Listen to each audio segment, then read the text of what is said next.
आगे अपनी मांगों को लेकर कई गांवों के किसानों ने तिरंगा ट्रैक्टर मार्च निकाला। हाथों में तिरंगा झंडा लेकर ट्रैक्टर पर सवार किसान गांव में निकले। इस प्रदर्शन में किसानों ने इकट्ठे होकर सरकार के सामने अपनी मांगे रखी। ये मार्च ग्राम रामाखेड़ी से शुरू हुआ, जो भोजनगर से होते हुए ग्राम चंदेरी तक पहुंचा। बड़ी संख्या में किसान इसमें शामिल हुए। किसानों की मांग है कि हर तरह की फसलों पर एमएसपी लागू होनी चाहिए। सरकार किसानों की भूमि अधिग्रहण प्रक्रिया बंद करे। खेत को इकाई मानकर फसल बीमा योजना का लाभ दिया जाए। बता दें कि तिरंगा ट्रैक्टर मार्च में बिल्किसगंज, चंदेरी और कुलांसकला, देवरिया, हीरापुर, रामाखेड़ी, भोजनगर के किसान शामिल हुए।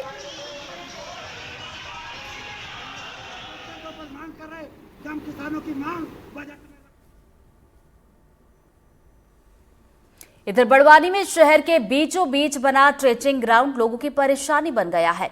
शहर के 24 वार्डों का कचरा इसी जगह पर डंप किया जा रहा है। लगातार बदबू और कचरा जलने पर निकलने वाले जहरीले धुएं से लोग परेशान हैं। लोगों को बीमार होने का डर सता रहा है। इस क्षेत्र में 2 गर्ल्स हॉस्टल और कई कॉलोनियां हैं।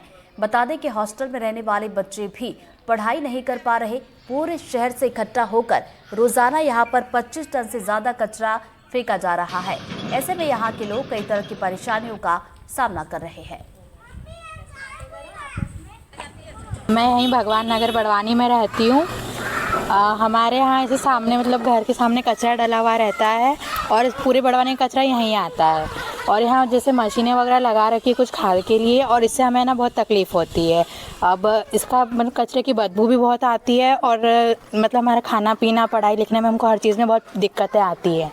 और ये मशीन चालू हो जाती है तो बहुत आवाज़ भी आती है, इतनी नॉइज़ करती है कि हमको पढ़ाई लिखाई में भी बहुत डिस्टर्बेंस होता है और सिर दुखने लग जाता है, बीमार पड़ जाते हैं इसके वजह से, और बुखार वगैरह चलते ही रहता है। और यहाँ छोटे बच्चे भी रहते हैं, आना जाना गाड़ियाँ भी चलता रहता है, इसकी वजह से बहुत बीमारियाँ फैल रही है। और जैसे बड़वानी के कुत्ते भी मतलब ला के और बहुत सारी चीज़ें यहाँ ला के रख देते हैं, उससे बहुत बीमारियाँ फैल रही है। बच्चे भी ऐसे ही खेलते रहते हैं, छोटे बच्चे वगैरह, तो उनके लिए भी बहुत हानिकारक चीज़ है और इसका कुछ सॉल्यूशन नहीं हो पा रहा है अभी तक। कचरे में कभी आग लगी है? हाँ, कचरे में आग भी लगाते हैं, उसमें से धुआं भी बहुत होता है, पॉल्यूशन की भी बहुत प्रॉब्लम होती है। अरे कचरा की बदबू हो जाती हो।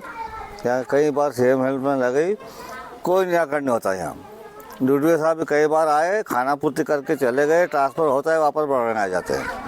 क्या इससे क्या क्या समस्या आती है? यहाँ तो बदबू, बीमार होती है बच्चे सब, कई प्रकार की बीमारियाँ होती है। अस्पताल कहाँ तक जाएंगे लोग?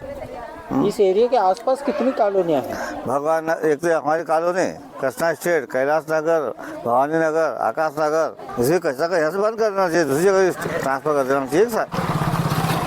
भाई कुछ तो रुचि लेना चाहिए सर। समस्या ये है कि यहाँ पर 3-4 कॉलोनियाँ पड़ रही है और नगर पालिका ने कचरे का ढेर यहाँ पर लगा दिया गया है। हमारी मांग है कि इस कचरे के ढेर को तुरंत यहाँ से कहीं खाली जगह पर शिफ्ट किया जाए, क्योंकि हमारे यहाँ परिवार निवास करते हैं, छोटे छोटे बच्चे यहाँ पर रहे हैं। यहाँ पर आवारा कुत्ते दिन रात घूमते रहते हैं, कभी बच्चों को काट लिया जाए। दूसरी बात, कचरे को एक देर जलाते हैं तो यहाँ पर प्रदूषण होता है और हमारे बच्चों के आने वाले समय में इसकी कौन सी बीमारी दे जाए हमको नहीं पता है। तो हम चाहते हैं कि इस कचरे के ढेर को तुरंत यहाँ से खाली किया जाए। दूसरी चीज़ ये है कि इस कचरे के ढेर के पास में 2 हॉस्टलें बड़ी बड़ी बनी हुई है बच्चों की। तो क्या शासन ने जानबूझकर इन हॉस्टलों को बनाया गया है? लाखों रुपए के कचरे के ढेर में जानबूझकर फूका गया है। अगर ये नहीं किया जाता है, समस्त कॉलोनी वासी अनगिनत टाइम तक आंदोलन करेंगे और भूख हड़ताल में बैठेंगे। उसकी समस्त जिम्मेदारी शासन प्रशासन की रहेगी। ये हमारी कोई शासन आपको कोई ज्ञापन नहीं देंगे। कई बार ज्ञापन भी दे चुके हम लोग और बता भी चुके, लेकिन किसी प्रकार सुनवाई नहीं हो रही है। हमारे स्वास्थ्य के साथ हम खिलवाड़ नहीं करने देंगे हम।